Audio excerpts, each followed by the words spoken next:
J'espère que vous allez très bien et bienvenue dans cette seconde vidéo concernant le travail d'une force. Nous parlerons dans cette vidéo de l'algébrisation du travail d'une force, car dans la vidéo précédente, nous avons vu que lorsque le point d'application d'une force se déplaçait d'un point A à un point B, alors cette force-là effectuait un travail. Et ce travail-là avait pour expression W de F allant d'un point A à un point B égale à F fois AB fois le cosinus de l'angle entre F et AB.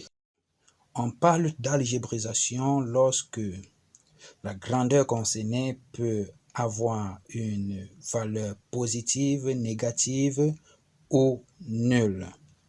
Alors, examinons les 5 cas qui se présentent ici. Vous avez un premier cas où on a une force F qui se déplace de A à B avec F qui a une direction confondue avec AB et va dans le même sens que AB. Vous avez ensuite, après le premier cas, que voici, le deuxième cas, où F fait un angle alpha avec la direction du déplacement AB. Troisième cas, F fait 90 degrés avec AB.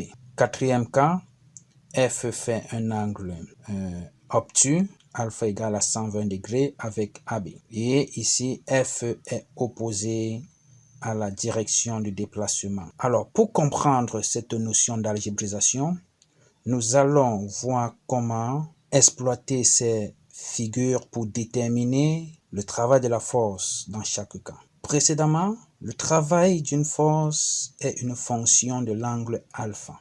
Donc, c'est ça qui fera que le travail prendra une valeur positive, négative ou nulle. Donc, dans ces 5 cas, il doit falloir lire la valeur de l'angle alpha.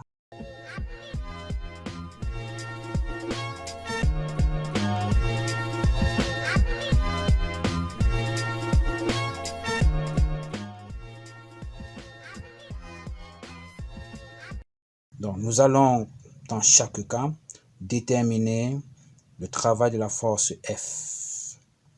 Allons-y. Premier cas, le travail allant de AB de la force F, ici, sera égal à AB fois F fois le cosinus de l'angle entre F et AB. Ce qui fera F fois AB fois le cosinus de, si vous observez l'angle ici, c'est 0 degré. Alors, le calcul nous donnera donc quoi? 10 fois cosinus de 0 degré, ça fait 1. Ça fera donc 1 fois 100, ça fait donc 5 joules. Voilà la valeur, c'est donc supérieur à 0. Deuxième cas, ici le travail de la force F sera directement égal à F fois AB fois le cosinus de l'angle entre F et AB qui vaut 60 degrés. Ça fera donc 10 fois le cosinus de 60 degrés qui vaut 0,5. Ça fera donc 100 fois 0,5. Ce qui donnera 50 joules. Troisième cas. Le travail sera égal ici à F fois AB fois le cosinus de 90 degrés. Ça fait un angle droit. Ce qui fera donc F fois AB. Cosinus de 90 degrés, c'est 0. Ce qui donne donc 0 joules.